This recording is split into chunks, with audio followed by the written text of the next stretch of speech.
All right, Coach. These 15 practices, I mean, just getting it going, getting it started up, what are you looking for? Well, new year, new time, and I think number one, I think you're looking for some of the things Steve said as far as, making sure that you have the team that you want to have as far as being a cohesive team and playing together. But with that said, it's also, really there's a couple of things. Number one, then first and foremost, you're looking for how much depth you're going to have next year and how much improvement some of the younger players have made in your program from the day they arrived to where they are now. We also have 6 new transfers that are going to be important to see what they can do. So I think that piece of the puzzle is extremely important. And then I also think seeing pretty much, looking at our coaches and making sure that they've done their homework on what was good and bad in 2014, what we've corrected, what we're adding, things like that. And hopefully we can accomplish that during the spring. And then, as far as the head coach goes, it's all about staying healthy. So I think we want to make sure that we do those 3 things, and if we do those 3 things, that will be a very good spring for us. We've had a great winter. We probably have the strongest team we've had since I've been here as far as weight room and some of the things Coach Holder's done that. I think we've seen some great improvements in our bodies and along with that in our strength. Mm-hmm. When you look at the holes that are left from guys who left from the year previous, do you go in with just a blank slate? Do you have in your mind, where you want some guys to slot in, or how do you approach that? I think offensively we feel real good, but I think it's going to be very competitive on the offensive line because we have probably 8 to 9 players that have started games here that return. Now, Matt Fisher and Ross Berry still are not 100% healthy enough to truly participate, but we expect them to be in the mix when we start next year. So everybody else is going to get a lot of opportunities to show what they can do and where they kind of fit in that mix. Along those same lines, Steven Sipple, Weston Walker, I think we feel very good about what they've accomplished and where they are. So how many live reps they're going to get throughout the spring remains to be seen. And that's the true probably with a lot of the things that people we have on the offensive side of the ball. I think that we're pretty good. I mean, we got a lot of guys that contributed to almost 40 points a game and 500 yards a game a year ago. So we feel pretty confident on the offensive side of the ball that we can be even better than we were a year ago. Defensively, I think is any time you lose Nick DeZubnar, Chris Lawrence, Cameron Onko, the safeties, there's some shoes that have to be filled. There's no question about that in the defensive side of the ball. But I also think there's a lot of talent. And then I think with some of the guys that we brought in for the spring, I think there's 4 guys in the defensive side of the ball that can make a difference, definitely in our depth, if not even in our starting lineups. Mm-hmm. Chris Brown coming in as the established starter this year, how much does that help not only himself but just the offense, get on the same page as early as they can? Well, one of the things with Chris that we've seen is not only his athletic ability has improved each and every year he's been here. His understanding of what we are on offense has improved, and I also think that his leadership capabilities have improved. He was voted captain by his teammates, and I think he's accepted that role, and he's done a good job. It's unfortunate for us, though, that he's not 100% still. He's still on the IR, so to speak. So he'll do some things, but I doubt you're going to see him take a lot of live reps throughout the 15 days of spring practice. Hopefully we can give him enough so he can stay in tune and make maybe one more step as a quarterback in the system that we play in. And if he can do that, I think that's only going to make us that much better. How much better can he be this year? Well, I mean, I think there's still large parts of improvement for Chris. Some of his mistakes last year are aggressive, good mistakes. But, he gets very anxious when he knows he's going to have the ball in his hands, and sometimes he's got to let things happen in front of him. And there's other times maybe he needs to react a little bit quicker. But there's still some things reaction-wise that he can do better, fundamentally that he can definitely do better, and they're going to make him a better player, and they're going to make us a better offense. So we're expecting Chris. He's a hard-working young man that really has bought into the fact that you kind of got to be a football junkie. And he spends a lot of time watching last year's film and watching himself fundamentally. So I think he wants to take that next step to being a more complete quarterback in what we're asking him to do. You taking a look at next year's schedule? Yeah, thanks. Thanks for reminding me of that. That's probably, we got to come out of the gates pretty fast. I mean, There's no question that anytime you open up at Missoula, I think that's a tough get. You're bringing Northern Iowa here, who's going to be in the top 10 of the nation, if not in the top 5 when we start. Eastern Washington, Montana State, Idaho State. I mean, really? By the end of the 6th week, we're going to have a pretty good idea where we're going to finish.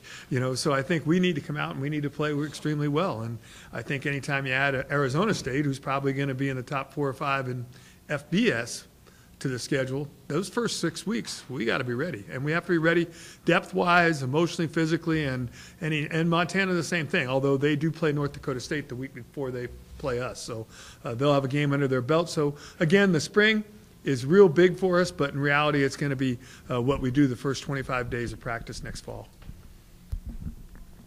Coach, how have recruiting efforts gone since the offseason? Have you hit any home runs with any players that you know so far? Well, I've listened to Larry talk about his guys. I've listened to a lot of coaches talk about recruits and expectations you have for recruits. Recruiting is a great process, and it has a large part to do with your successes.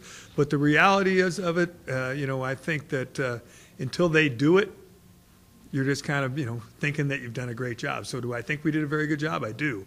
We've had the five transfers are here, and we had a team run last Friday, and I was pretty impressed with what I saw.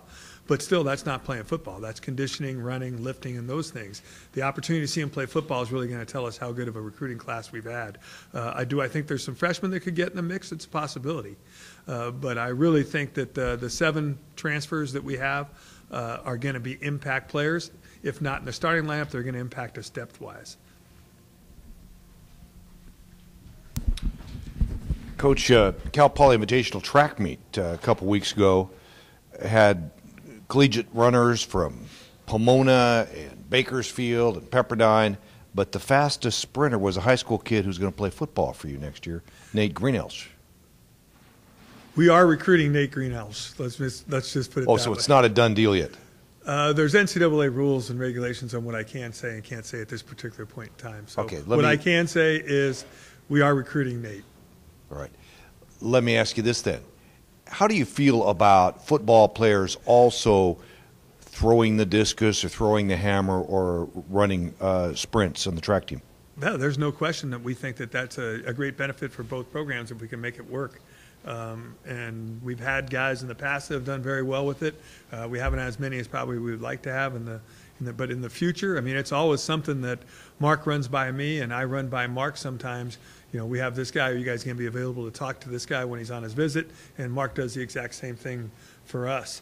I think that for us, it weighs heavily in the fact that, if you can throw the shot in the discus and compete in your conference as a high school student athlete, I think that you're showing us that you have great hip explosion. And if you can run 10.7, I'll use as a term, in 100 meters, you're showing us that you can run at the Division I collegiate level. So all those things impact us in the decisions that we make, and I think there's nothing better than them having truly being, the times and the feet that they throw and all those things. Those are legit times. We get a lot of high school coaches that'll tell us their guys run 4.340s, and we know for a fact that there's very few human beings in the United States that run 4.340s. So having an actual time on a guy or an actual distance of a throw is probably more important than anything else. Incoming freshmen, are most of them going to redshirt or will they play? Well, I would think most of the freshmen are going to redshirt. I don't think there's any doubt that we think it's best for them long-term wise, not only athletically but academically. And probably socially, and the fact that they get an opportunity to be away from home for the first time and get their feet wet and what it's like to live their life on a college campus. But we always leave it open to the fact that best players play. And we've had some freshmen. We've had a couple of walk-ons. Giovanni Sani was a walk-on here, student athlete, and he came and said, "I'll show you." And as a true freshman, he started 9 games.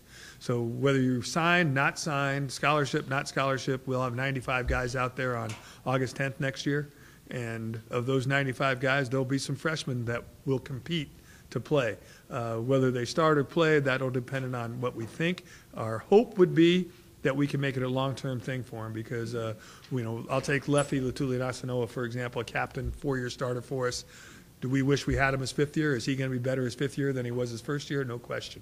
So we would like to have those guys for their 5th year, but the reality is our obligation is to make sure that the 2015 team is the best team we have, so best players play. Anything else that you'd like to add about this 2015 team?